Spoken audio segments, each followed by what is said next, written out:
And we're back, another episode of Flushing It Out podcast here. And wow, it's been quite a few weeks since since we got Lindor. Since Lindor, we've kind of cooled off. The Mets have cooled off a little bit. And I just want to get this asshole out of the way, Jared Porter. I mean, I want to spend maybe 1 minute on this guy because we all know he's a certified psychopath. You send maybe if you got big hairy balls and you're persistent and you're confident, you send 5 text messages to a girl who doesn't respond to you. A normal person might send 3, and that's if you're pushing it. You know what I mean? But 62, certified psychopath. I'm glad. I'm glad that Cohen got him out fast. That was the best way to handle it. But that's it. Fuck him. He's gone. That's all I want to spend on him. I want to give this guy none of my time. That's the difference in regimes. It went so much quicker than it would have back in, last year, 2 years ago. It was quick. It was, that was just such a bad start to the whole in that past 2 weeks. He got Lindor, and then you fired him. Like, what are you gonna do? It's over. Yeah. And now he's gone. What'd you say, Mal? I said no. That's all we needed him for. And now you're not gonna worry about him anymore. Yeah, He did his part. So Jared Porter, psychopath. Zach Scott's the guy now. Probably. Yeah. So certified psychopath. He's out of town. What else? And now Brad Hand, George Springer. The whole Brad Hand. And by the way, all these reporters are really pissing me off. I don't need to hear that teams are checking in on players. Like, I saw something that it was like some team checked in on JT Realmuto. Yeah, I think I would check in on JT Realmuto too if I was a team. I mean, like, that is the Atlanta Braves too. Like, they're checking in. Like, no, we don't need to know if they're checking in. We need to know if they're legit on this because that is a division rival that we're competing with. Yeah. Like, you can't say you're checking in. Either they're in on Realmuto or they're not in on Realmuto. Yeah, and it's all these, like, checking in. They're interested. You know what I mean? I really don't care. And then now with the whole Brad Hand thing, Ken Rosenthal, he got me all excited thinking that we got Brad Hand, which is exactly what I think that this team needs right now. And then all of a sudden, 5 other guys said that they weren't even close, and now he just got to deal with the Nationals. And apparently our deal was better, if not the same, or in the same ballpark as the Nationals. And who do you want to play for the Nationals right now? DC is a mess. Their team is not like I'm not impressed by the Nationals. I think Scherzer, I'm not saying he's done. I think Scherzer is way past his best years. I don't think Strasburg is that good. And they got Corbin, right? They got Soto. Who else is this? They just signed someone else recently. They signed another pitcher. Kyle Schwarber, he sucks. No, they got a pitcher too. Oh, they got Lester. They got Lester in the back half of the rotation. Was he 44? Like these aren't moves that look. When you get Lindor, when you get moves like this, I mean, these things cannot worry you. You know what I mean? Like if they were out being big players, like that's different. But they're getting all these like rinky-dink moves. Like Brad Hand was a solid sign, but nothing that's gonna, Let's not forget though, this is the same team that is a year removed from winning the World Series, and their only subtraction from that team is a big one. It's Anthony Rendon. I agree. Juan Soto is arguably the best hitter in baseball. I mean, they're adding depth, and they're trying to make themselves relevant again in the East conversation. I mean, it's us, the Braves, and the Nats. They did get Josh Bell as well. So you know what? I guess I forgot about him. Maybe I'm shitting on the Nationals too hard right now, but I don't know. They're a sneaky contender. I'll give you that. They're sneaky. I think the Phillies suck. I think their ownership is dog shit. Like, I really don't think the Phillies are anything. They'll get JT. They're getting JT back, so realistically. Probably only a 1-year deal, right? And then he's just going to go right back on the market next year. Wouldn't be surprised. Yeah, so and now Springer, I mean, I don't know what you guys think about this, but personally, I think our offer was fair.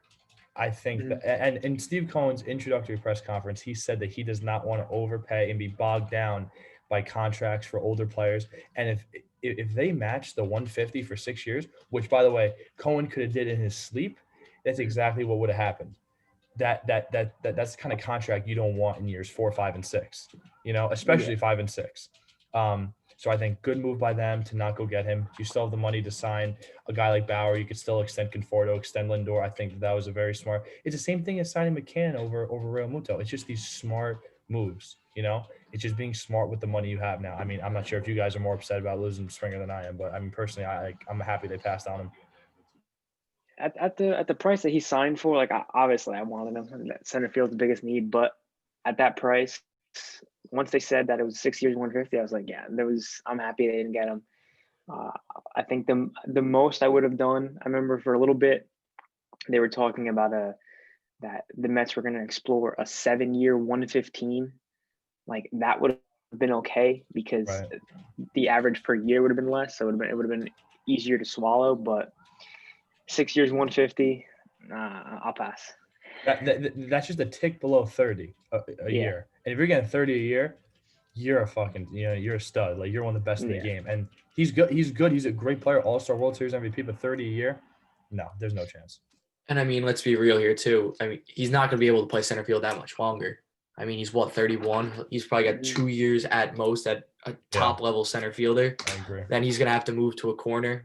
We got Dom, Nimmo, Mikey in the corner. Hopefully we keep Mikey in the corner.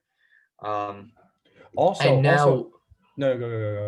Now looking at it, a week later with the whole question about the DH, it's, it makes a little bit more sense now as the DH is now more in question to keep Nimmo in center, Dom in left, and Mikey in right, because you still have your best lineup out there. Yeah, I don't think we're going to get the DH this year. The MLB and their leadership is really embarrassing. Like, it's so horrendous. I mean, like, there's something that came out today, right? That MLB and the owners offered the union, I think, the DH if there's expanded playoffs. And I don't think anybody – it's you can be under 500 and make the playoffs. Like, look at the Astros. And that's same Miami. With the NBA. Huh? Miami made the playoffs too last year. Like, think of all the teams that made it. That just So this 2 weeks has been so bad. This 2 weeks has just been so bad. Windrum is a broken man right now. It's unbelievable. Come on, Windy. We got Lindor. We got May. We got we got all these guys. Come on. First half was great. Now the market's heating up, and it's just like I'm worried that we're gonna make one of those moves, like just impulsive. Like, all right, we have to show the fan base, like, we're still going big. We're still going in. Like a Bauer, a Chris Bryant. Like, I mean, the only guy I'd be happy with if we went big in on is Arenado. Because that's still floating around somehow. I don't know how, because he has an absurd contract. But, I mean, I feel like they're going to go make the impulsive move for Bauer.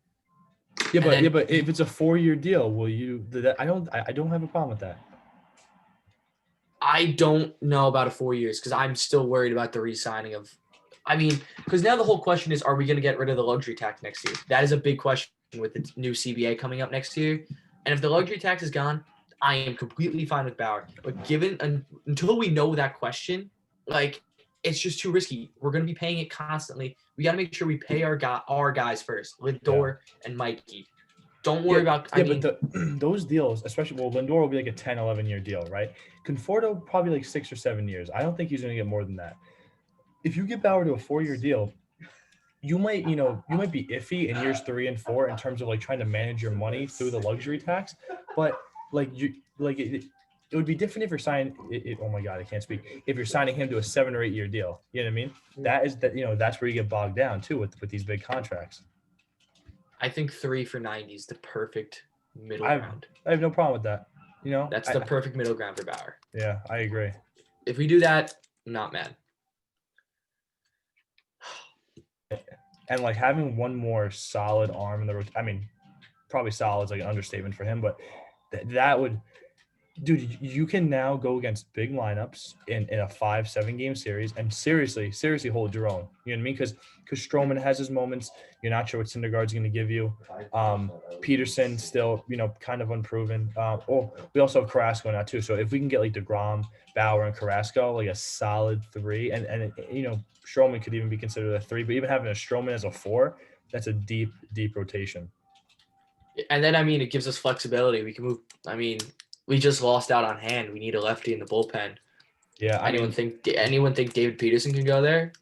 No. They're probably just going to get Wilson. They did say they were going to bring back Wilson. Yeah. I mean, but if we're spending money on Bauer, I mean, what about Put Max in the bullpen. Oh, dude, that guy's just a head case. That guy cannot do anything in the bullpen. You don't trust him DPs for one at inning? least. No, I don't trust him to step on the field. I don't want him anywhere unless he's pinch hitting. Yeah. I'll let him pinch hit for a pitcher or run. Just don't go anywhere near that mound. Yeah, he was historically bad. Historically. Oh, another question. Yeah. Why are we talking with the Reds about a deal for Eugenio Suarez and Sonny Gray? I mean, what? We've seen the Sonny Gray experiment fail in New York already. Why do we want to take a shot on it now? I think that's more of the checking in. We're interested. All those stupid little reports. I think that's what it is. I mean, listen, if you're Steve Cohen, you're not going to call the Reds and just see what they're asking for. You know what I mean? It makes sense. You know what I mean? Like to get a guy like Sonny Gray, he's a solid pitcher. I'd rather Suarez. If we can go just get Suarez straight up, that's cool with me. What do you want Suarez for? We've seen Sonny Gray fail. So what do you want? Suarez play third base. Or third base? He's a third baseman. Yeah, but why would you trade prospects for Suarez? Is he worth the prospects? In his last 2 full seasons, not the 60-game show that was last year. Yeah. But his last 2 full seasons, he had over 100 RBIs. Yeah, his last 2 full seasons, he had 34 homers in 2018, 49 in 2019. He finished second to Pete in the home run race, 104 ribbies, 103 ribbies, and he batted over 270 both years with at least a 358 on base. How old is he? What's his contract like? He's going into age 29 year. Oh, really? I thought he was 34. No, this guy is I would take him on our team in a heartbeat. He's not a bad fielder either. Oh, so maybe I got a wrong idea about this guy. He's got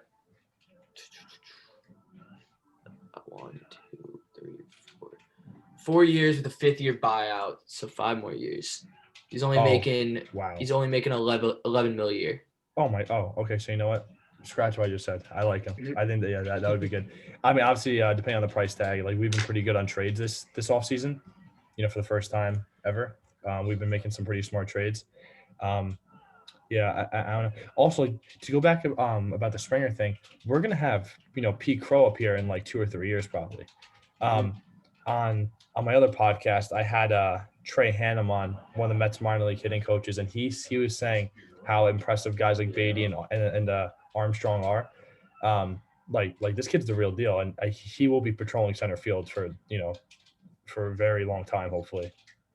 Yeah, and that's another thing with the third baseman issue. Beatty's already 21. He was drafted 2 years ago, but he's 21. Yeah. I mean, the kid's not too far away. Also, if the Reds, because the Yankees checked in on Luis Castillo and the Reds wanted Torres, if the Mets wanted Suarez, they're probably going to ask for Beatty. If they're asking Torres for Castillo, or having a Gray and Suarez and having Beatty in there probably makes sense. I mean, honestly, I thought Beatty was going to go with the Indians with for Lindor, but also the Indians are just a fucking shit show. That owner does not give a single shit about that team or the fans. But I mean, also Ohio sports are just a dumpster fire. But luckily, we're out of that equation now. Personally, for the rest of the offseason, I think honestly, if you get like Wilson, and then why not go after Ken Giles too for the pen, because you need more arms in there, and Wilson has his moments too where I'm not so sure about him. Yeah, I mean Wilson goes from an elite reliever in my eyes. There's times he'll have a stretch where I don't think there's a better reliever lefty than him in the game. I mean he'll ball out for a huge extended span. I mean, what was it, 2018? The stretch when we had that win streak up until that Nationals game that Conforto eventually walked off, he was a below 1 ERA for an extended period of time. Really? He was dealing for a while. I mean, Wendy's the biggest Justin Wilson fan in New York. Oh my god, I love Wilson. Okay. No, he's solid. I don't mind having him in the pen, but that to me isn't even an addition. He was there the past 2 years, and I liked him, but you need something else there. Because I do not want Famiglia and broken Betances trotting out there like that. It should just not be happening. A guy like Ken Giles who's pumping 100, sign me up for that all day. The Alavino move makes me intrigued that we could definitely dump Famiglia. We could definitely dump Familia's contract now, because if the Yankees are able to dump Ottavino's deal, you could definitely dump Famiglia. Yeah, but we're talking about Adam Ottavino versus Jairus Familia. Adam Ottavino has been quite bad over the past few years since he signed with the Yanks. As bad as Jairus Familia? You see. Oh, hold on. Let's compare the stats here. You look up Ottavino. I'll look up Familia. Can't even spell the guy's name. Jairus. That's a hard one. Yeah, but one of the worst spellers in the league. Okay, and let's not forget, Alavino is also going on to age 35 and has a massive deal. They were able to deal him. The guy's one of the best sliders in baseball. It's all about the mind game. All right, 2019, he had a 1.9, but this year he had a 5.8. Okay, 2019, Familia had a 5.7. And then 2020, he had a 3.71. I mean, he came in 25 games. Wow, he was honestly not, but he wasn't as abysmal as we thought. Hey, he had 19 walks in 26 innings, so that's actually pretty horrendous. Ottavino averaged 4.4 per 9 and a home run as well. Familia's whip in 2019 was 1.7. 2020 was a 1.4. He's horrible, and he's making $10 million. Ottavino was 1.5. Really? How much is he making? Ottavino? Because Familia's making $10 million. God bless his age. I'm looking at aces. Sam and Seth, 11. He's 31. Yeah, Ottavino is making $9 a year, and he's 35. Dude, I would take Ottavino all day. 35, getting $9 a year for a guy who just had a terrible year last year. This guy Familia can't even tie his own shoes, I don't think. He could walk 19 and 26 innings. That's horrible. Listen, you could definitely deal him because the team's going to be like, oh, we could turn Famiglia around. No, I'm not saying it's impossible. I just think that those two pitchers are in like slightly different positions in terms of – because Ottavino has a track, right? He's been more consistent over his career than Famiglia. Like, Famiglia had 2 good seasons, you know what I mean? I mean, he was lights out, but still, it was only 2 good years. But – and also, he's on a 1-year deal. I would be fine just riding him out and then kicking his ass out of town once he's done. I think a guy like Bauer, 3 or 4, like probably 4 years max would be an ideal deal with him, and he seems pretty flexible with what he wants. What do you guys think about Jackie Bradley? I mean, I'm not really sure how I stand on that, considering like our current outfield dilemma with Smith and Nimmo. Yeah, I know a lot of people have been talking about it, and like, I mean, obviously he's defensively he's one of the best, but his bat is just that. It's nothing special, and I don't think it's worth it. I mean, if that's the only sign they make the rest of the year, I wouldn't complain, but I would just stick with Nimmo. You don't think that because our horrible center field, like think about the 2015 World Series, right? First pitch when Cespedes lost his sense of sight or whatever it is, and he tried to function as a human. You really want me to lose my mind during this podcast? Easy. Why are you bringing this up? This is just painful. Because he's talking about center field. If a guy like Jackie Bradley, right, the defense that he can bring, I think might outweigh the bat. However, considering we already have an issue with Dom Smith and Brandon Nimmo in left, I think that would, and now that there's probably no DH, I think that I just don't think that there's like a logistical fit. Like, it's just gonna be too many moving pieces. On top of JD is probably going to play left field at some point, or Jeff will maybe make like the occasional left or right field visit. I don't know. He can play huh? Jackie could play any spot in the outfield too, which is nice. So I mean, but if we're not playing him every day, he's not bad to have on the bench and come in for Dom as a defensive replacement late and move him over to left. But but he's probably gonna be like 15, 16 mil a year. Like, you want that sitting on the bench for 5 years? I don't think we go for him. I don't think we go for him at this point with the whole question marks around the DH. Yeah, dude, Brad Hand going to the fucking Nationals. Like I was saying yesterday, I'm Bauer or nothing at this point. I feel like I'm in. Hey, he's the only guy. I'm on that train, Malfa. I want Bauer more than ever now. If they miss out on him, they miss out on him. But just they have a decent enough team where they'll be competitive this year, and then you go into next year, and there's a great free agency class next year too. So you'll get another big name next year. Free agents next year on shortstops. The free agents next year are all shortstops, which really gets me mad because now we just got a shortstop. And the guys we need, I mean, the headlining pitcher next year's class is Noah, the guy we should be re-signing.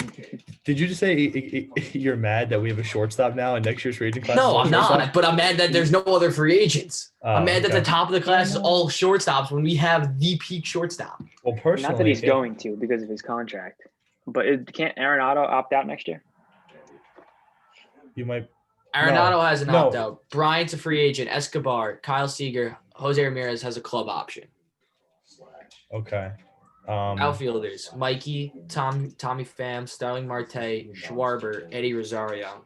Nick Castellanos has an opt-out. Blackman has a player option. Right, but all these positions we have, which is perfect. Now, if Syndergaard can just return, even if he's a little bit like back to where he was in 15 and 16, I would gladly re-sign him and have him as like a number 4 behind, DeGrom, Stroman, and actually Stroman's a free agent next year too. Who do you go after? Let's say that Syndergaard and Stroman both have good years. Who do you choose? I say Noah. Syndergaard. Yeah, it has to be Noah, right? Yeah, it has to be Noah. Yeah. He's younger than Stroman too, right? He's younger and he's come up through us. And if he starts to figure it out, you can't get rid of that. I agree. I'm very curious to see how he's going to be this year because I didn't really trust him too much when he would, when he was healthy because he was so all over the place. So I am very curious how he's going to do coming off Tommy John. I mean, he's going to get a lot of money in this class. Like looking at the class right now, Noah, Clayton Kershaw, Max Scherzer, Justin Verlander, Zach Greinke, Lance Lynn. I don't think I named a guy that's below 33. 33. Right, all those guys are like 36. They're old as fuck, all those guys. Noah's going to be the cream of the crop. Yeah. That's funny now that you bring that up because he's going to want some money then because he's with CAA. Like those guys, they're legit. Like they're going to understand the market. They're going to know that he's going to be like 27, 26 as a free agent with his potential and all like the ghosts of Christmas past of Kershaw, Verlander, and all those other people. That's going to be a steep price tag. Those are the kind of guys the Yankees are going to sign next year. Yeah. It's like all the old superstars always end up on the Yankees. Okay. So all right, real quick, what we got the rest of this offseason? I say, Malfa, I'm on the Bauer train. Let's get ready. Justin Wilson, Ken Giles, Trevor Bauer, wrap it up. We still have an amazing lineup, a lineup that's improved from last year. I mean, honestly, I think if we had Springer, we'd have the best lineup in baseball. But that's not happening. Wilson, Giles, Bauer, put in the book. Just make me a move. Just make a move, please. That's not a prediction, bro. Let's go. What do you got? What do we got? Zach Wilson. I think Zach Wilson's back. You know what? I would not be surprised if Jackie Bradley Jr. is here. Yeah, I wouldn't be surprised either. I really wouldn't. And I don't know why, but I've had this gut feeling for a while. I really think Bauer will wind up in that. Yeah. So I'll take it. I feel like he wants it. I will never get mad at a move because I have faith in Sandy and Uncle Stevie. I'm just mad at the lack right now. I'm just waiting for something. Lack of what? Yo, listen, we cannot get too spoiled right now. You understand? It's almost like we took like some speed, you know what I mean? And all of a sudden, like we were on this like high, getting like May, McCann, Lindor. Oh my God, like who's Kress? Who's next? And then all of a sudden, we lost Springer, we lost. Keep the pressure up. Huh? Keep the pressure on the other clubs. The other clubs are shaking in their boots. We are the team. We are the team now. Yeah, keep them going. Wendy, they are shaking their boots. You know why? Because they gave Kyle Schwarber, a guy who hit .85 last year, $10 million. That's how desperate the Nationals are. Okay? They're signing guys like John Lester. I'm not saying John Lester's a bad pitcher, but they're getting all these like scraps from the Cubs. Yeah, they got Brad Hand, but it's on a 1-year deal. Also, don't remember, last time Brad Hand pitched at Citi Field, J.D. Davis hit a rope off him off the wall for a walk-off home run. So I'm not like they are just they're pressing right now. You know what I mean? The Braves haven't done dick besides get Charlie Morton. They're still going to be a very tough team to beat, especially with Mike Soroka coming back, and that lineup is very good. The Braves will be a tough team to beat, but I'm like really not worried. You gotta stay patient though. You gotta stay patient. Just make me a move, please. That's not a prediction, bro. Let's go. What do you got? I think Zach Wilson. What do we got? Just gotta stay patient. I'm looking at the schedule right now. Hold on. April 1st, you're facing the Nationals in DC. I just have this gut feeling. Schwarber's gonna hit a homer, and he's not. John Left. You think that he's gonna hit a homer off of Jacob deGrom? How dare you say that? He's not starting 3 games. Oh! I guarantee Schwarber hits a homer during that first series. Oh, okay. No, he's gonna take fine. us deep. I could see that. Hey, no, he's a major league player that can hit home runs. He's going to be a Mets killer. It's just one of those guys that like he's been in Chicago for so long and we've just ignored him, and then he comes to the Mets and we're like, oh, like that's no big deal. It's nothing real. Boom. He's just gonna send one like 500 feet up into the Coca-Cola corner. Yeah. And I'm just gonna be sitting there at a game like, what am I watching? I knew this was gonna happen. Windrum is he's mentally beaten right now. Dude, the Nationals are swimming in your head. You know what? I didn't think much of them like that year they won the World Series in 2019. I was like, you're a better team than them. And then we were. Oh yeah. We killed them during that regular season. Then they came out and they just got hot. They had the pitching. They had everything. That's it. Malfoy, what about you? Steven Strasburg, Cy Young. I think that's a bold prediction right there. I think they're going to bring Wilson back, and I do think they're eventually going to reach an agreement with Bauer. And if I had to guess on what the price tag is going to be, I think they're going to come to 3 years between 90 and 95 mil. I think it will go to a 4th year if they get Bauer. I would prefer a 3-year deal. I think that's a good price range. I do think it'll be like around 4, like 115-ish, something like that. I'm hoping, honestly, but I could see that. I think Wilson is a must. It has to come back now because hands off the board. Then the question becomes, you get a guy like Bauer, come playoff time, you got DeGrom, Bauer, Carrasco, and Stroman, and as your 4 in those big series. I'm getting there. Hold on. I'm getting there. Do you if you go to a 4-man rotation, do you think about putting Noah at the closing role? No. Oh, I want Noah starting that game. I would say. Whoa, hold on. In the playoffs. Yes. Well, we would also need to see how he does during the regular season. Yeah. If he's on, then he's probably a guy that you need to try out there, considering how well he pitched in the World Series as a rookie. Because I think he's a guy that thrives off the big moment. I definitely think that, but I wouldn't say closer. But if he came in like the 5th or 6th, like if our starters a lot of pitches, just blowing him away for 2 innings, I think that would be absolutely. And then bringing like Peterson against a couple lefties, some sliders, bringing Lugo, some. That's what I'm saying. That's nice. Peterson in the bullpen. If we get Bauer, Peterson to the bullpen, I guarantee the guy's a stud. Wait, the guy's got great stuff. Where is he going to start? If we have Trevor Bauer, number 5. What about when Noah comes back? Noah's back. You can't bank on this guy, Syndergaard. That's what I'm trying to tell you. You cannot bank on this guy right now. You can. I'm 100% certain. I think this guy's going to come out and have the top-notch year. Okay. If Jacob deGrom did not breathe, Noah Syndergaard would be the best postseason pitcher the Mets have had in the past 2 decades. I want this guy. I want the guy getting the ball in a Game 3 situation, tied 1-1. I want him walking out that Mountain City field and just dealing. I don't want to see Stroman or Bauer, maybe Bauer, or Carrasco. I want to see Noah standing on that mound with the guy 60 feet 6 inches away and him just willing to rear back and throw like 98. I have an important question. Were you at Game 3 of the 2015 World Series? I was. That's why. You were just you're just a Syndergaard fanboy. And no, I was at Syndergaard's.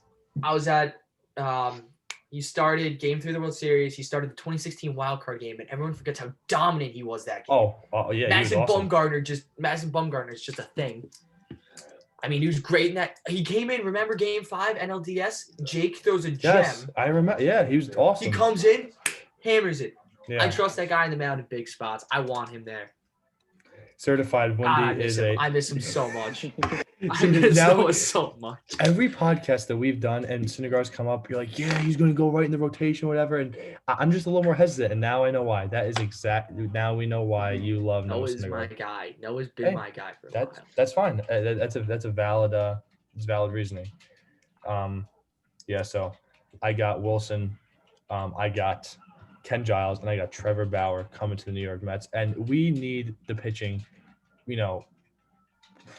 pitching flexibility. We need all the starters we can take because we are still the Mets. We learned that through Jared Porter. So the guy Lucchese, whatever the fuck his name is, from the Padres, he'll be at the end of the rotation. Peterson will probably work in with him. We still have Steven Matz. I think that would be great. And we still have one of the best lineups in baseball. Put in the bank. That's what I got. Final thoughts, guys. Anything? I'm just checking. Go ahead, Malf. No, I was just say there's not much to it right now. Off season is most of the main guys are starting to get signed. It's just Bauer and because obviously we're not going to go after Realmuto, so yeah, it's just Bauer at this point. Stay calm. It's we got a solid team right now, and it will round out. We will round out this team. Just before we go, checking in on the rumors. Mesmerized the Mets, they post Mets stuff. The SNY things with Bauer, it's very much like there's actually negotiations going on. It's no agreement is close yet, but there are negotiations currently going. So that's a little bit intriguing. And then the Chris Bryant rumors are everywhere. Yeah. And I think if Bryant doesn't is that still a thing for this offseason though? Is that still an actual thing? They said they're gonna do it soon. Yeah, Heyman came up with it today. Heyman tweeted out today, or Buster only tweeted out today. It's between Mets and the Jays for Bryant. No, yeah. Malfa put that in our group chat. Yeah, that's it. Yeah, I'm not sure how I feel. I mean, we don't have enough time to go into Chris Bryant. But I personally, I would pass on him. Too expensive. You're probably going to have to give up too much. See, that's where you make that one move too many, and then you get fucked by. Oh my God, we have to re-sign all these guys, and then Bryant might be like a 1 or 2 year rental, because you don't want to, because he's going to ask for a ridiculous amount of money when he hasn't played up to his MVP performance or MVP caliber talent in a few years now. If he doesn't get dealt this offseason, I'm telling you right, I just have this strange feeling that I've had for a lot of Mets that I think he will be a Met if he doesn't get dealt this offseason regardless. I think I think he'll stay a Cub going into the season because I think the Cubs still want to compete somewhat. Yeah. Once they start tanking down the drain, mark it on your calendar. June 24th, I could see. No, June 24th, I could see. We have a hard stretch in June. Padres, Cubs, Nats, Braves. I could see them making a move for a third baseman around June. I like that. I like that a lot, actually. I could see that. Okay, so Wendy's got Bryant to the Mets. 2021 trade deadline. At some point, will be a Met. At the right price tag, I'll take him all day. But it's got to be, within reason. Yeah. All right, boys. I think that was good today. We'll catch you on the next big breaking news or whatever we want to talk about. Let's go, Mets. All right, boys.